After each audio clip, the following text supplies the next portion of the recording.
Welcome back, Rosebuds. Just a quick reminder to our return listeners, we do have the bookmarks down in the description below if ever you want to just jump right into the stories and skip the intro. Today we have a total of 4 creepy camping horror stories. Our collection of stories are all allegedly real-life encounters, except for one that is entirely made up. The episodes on our channel are a lot like that old 90s show, Beyond Belief, Fact or Fiction, so have fun guessing which stories are true and which one is made up. Make sure to listen all the way to the end, where I will reveal the imposter story. With that, let's dive into our 4 creepy camping horror stories to tell in the dark. Story number 1. Ghostly Feng Shui. To set the scene here, I'm a 30-ish female solo van life outdoors woman. I do a lot of hiking, camping, and outdoor recreational stuff. The first year of van life, I had an experience in the High Sierra region of the United States that made me want to never go back. I do a lot of boondocking because it saves me money.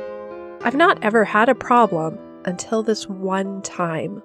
Boondocking, in case you don't know, is going off-grid and just setting up basically in any wilderness location. Now, I have a large Belgian Malinois dog named Shell.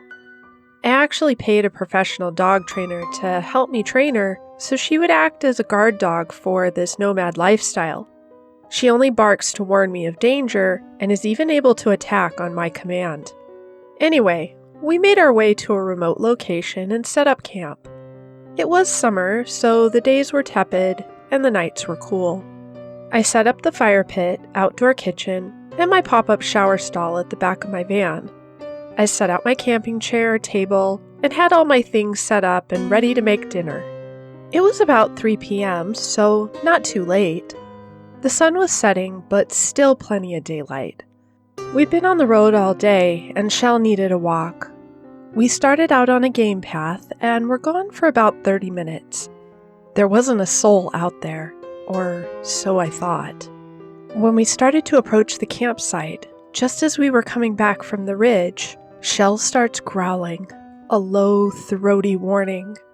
Her hackles are up. I'm craning my head all around and reaching for my pepper spray, thinking that a bear is nearby. As we crest the ridge, I see my campsite and freeze. Shell is full on growling now and giving me every signal that something is wrong. I approached my campsite carefully. I was shocked. All my stuff had been rearranged. It wasn't like someone tossed the campsite, though. No, this was more like someone was playing a psychological mind game of shitty feng shui with all my stuff. The chair was on top of the table. The stuff that had been on the table was now under it.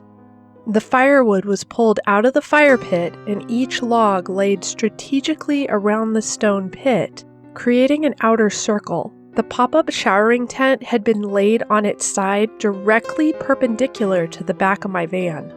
The way it was laying would have been unlikely that the wind did this. Besides, there wasn't too much wind, and I had the tent loosely staked down. I'd never been so unnerved in all my life. I did a quick look around the campsite for shoe prints to see how many people there were that had done this and what direction they might have gone off in, except I couldn't find any. Needless to say, I packed up quickly and got the hell out of there. I'm still unsure who or what did this. I've heard stories from others who've had strange things happen up in the Sierra Nevada mountains. I've never been one to believe in the paranormal, but that experience made me question. Story number 2. Camping in a crypt. Okay, so to understand the creepiness, this is going to require some brief history of the area. Basically, after the Ottomans lost power in northern Africa, especially Libya, the Italians took over. This was just before World War I in 1912 to 1913. This led to a huge war with what are now considered Libyans and the Italians. Libyans had the upper hand being on home soil and knowing the mountains pretty well, but more importantly, they knew where all the caves were. They caused the Italians loads and loads of trouble spanning a full 30-year war, which ended with the Italians winning. The death toll was huge, and most of the casualties were buried in the mountains because it was simply unfeasible and illogical to carry bodies around in the flaming hot heat due to the smells and lack of resources. It was basically, you're buried where you fall kind of thing from both sides. Guess who went camping in the very caves the Libyans ambushed the Italians from 100 years ago? That's right, me and a group of crazy, idiotic friends. I assure you, had I known all this at the time, I wouldn't have agreed to spend the night in a cave, some with bones still inside.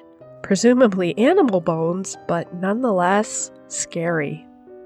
During the day, we went around the small local village talking and having tea with a local who a friend of mine knew. The old man talked about the stories and how very few people still knew the significance of the area to the Italian resistance and how it helped shape Libya as it is today. He talked about fights on horseback and how it was here where the Italians were the first to ever deploy tanks in the desert. All good history and some lovely wise words from a man with great historic stories. So we set up camp and we have a fire going. We can see the stars perfectly clear due to no light pollution. The small village is no longer in sight, but we're about 15 minutes away. It wasn't too chilly, but it felt cold even with the temperatures around 10 Celsius. After a nice barbecue and a few non-alcoholic drinks, we all head up to our separate caves to get some sleep before the sun comes up. Mind you, it was around 2 a.m. at this time. I remember entering the pitch-black cave and feeling like it was like a walk-in freezer. I was shivering, scared, and I couldn't see my own hand in front of my face. I find the little mattress I had laid out earlier and drag it as close to the front of the cave as possible so I can see what's left of the firelight embers after dousing it with a little water. I lay back, and what happened next sounds like a dream, but at the time, it was completely real to me. That's when the horror began. I started to hear horses galloping my way. Suddenly, it was a lot warmer, and I hear gunshots echoing from inside the cave. The cooler, just outside the cave next to the fire pit, tips over, effectively smothering the remaining embers. This noise caused my friend to come over and say, "You woke me up. Why'd you put the fire out?" Which is when he hears the gunshots from inside the cave too, and falls down to the ground like he's avoiding rogue gunfire. For a second, I thought he'd actually been shot because of how quickly he fell down. Then he turns his head and says, "Can you hear that?" We both quickly wake up the other two people with us, and they hear it too. If it wasn't already, shit got even more real. You could hear tank shells bombarding the mountain and blowing up, but oddly, there was no ground quaking. We heard people screaming in Italian and cries of others being hit. It was like being in a real war zone, or like someone playing surround sound from a World War I movie. It was possibly the scariest thing I've ever encountered in my life. None of us knew what to do. We left our stuff and went to find the old man's house to spend the night at. That morning, the old man said that where we had camped out, and specifically the row of caves we had chose, is where the Italians first deployed the tanks. The fight was lost because they were cornered and the tanks couldn't turn around. At least 20 Italians lost their lives, and guess where they were buried? Yup, exactly where our camp had been set up. Story number 3, Strange Artifact. I live in the Pocono Mountains of Pennsylvania. It's not as rural as it once was, but it still has a history of being remote and wild, and some areas remain so, especially out and away from the resorts, water parks, and lakeside vacation developments. I do a lot of hiking, camping, etc. out there. I once escorted a church group on a weekend overnight outing to a camp in the area. Ages ranged from young kids through adults. The camp was set at the confluence of two streams and was somewhat rugged. The group had a lot to do. There was a climbing wall, boating, hiking, sports, all kinds of stuff, including a nature center and a little museum. The nature center had an interactive display with fish tanks, small animals, etc., and a touch table, a large wooden table with sides on which was scattered all sorts of artifacts the guests could pick up and handle. These items included deer antlers, bones, turtle shells, feathers, arrowheads, pottery, rocks, seeds, nuts, tanned hides, etc. Little kids especially loved it. All of the items were found by guests or staff while out in the camp and returned to the nature center. I'd handled the items as well, lots of times, but one day I noticed one bone had a really odd shape.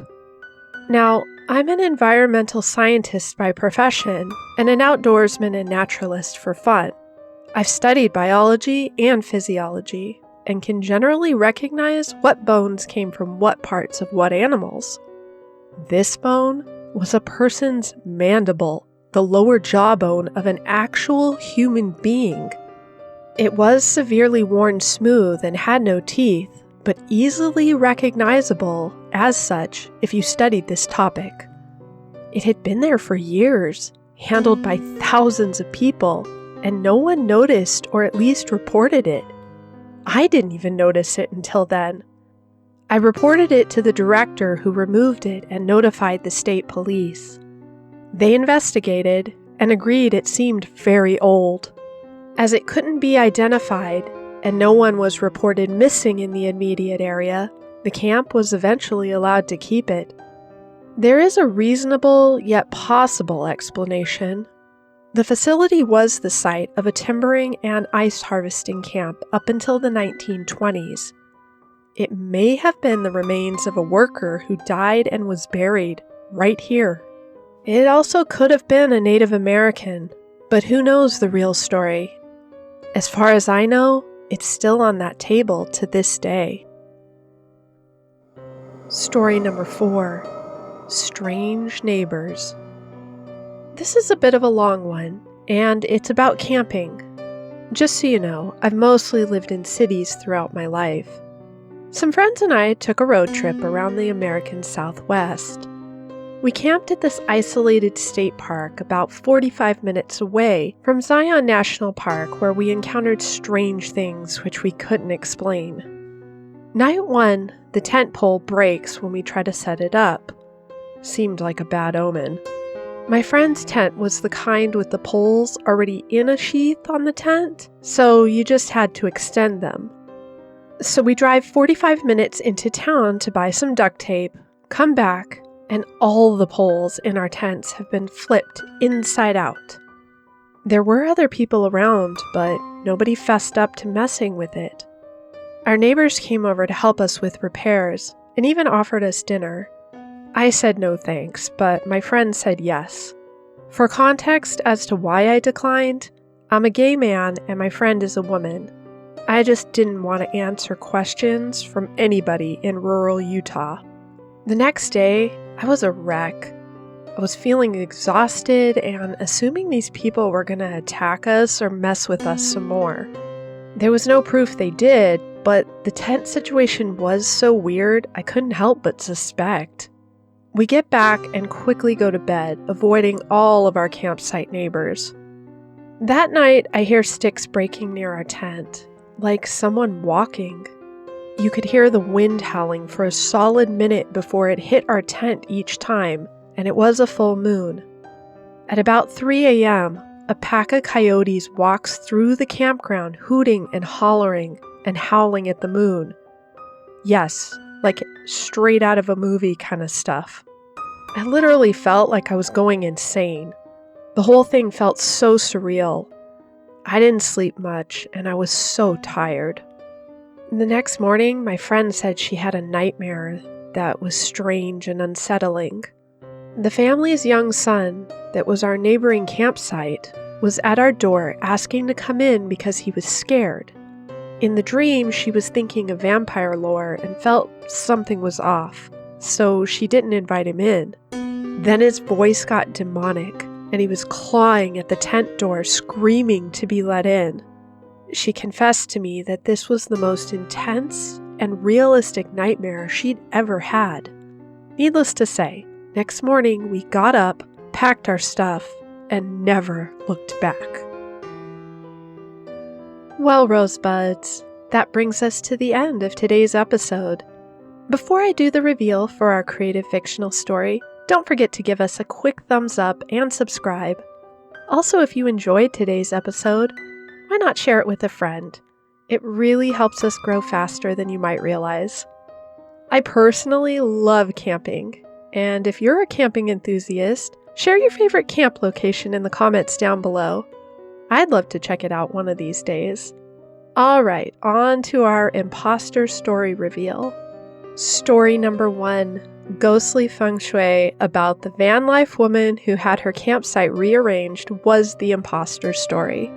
I don't really have inspiration to share other than to say, one of these days, I hope to kind of do the nomad life thing.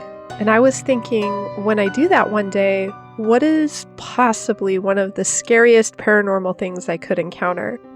I suppose there's a lot of situations I hope to never find myself in, but an unseen entity messing around with me in that kind of way is one of the scenarios I hope to never experience.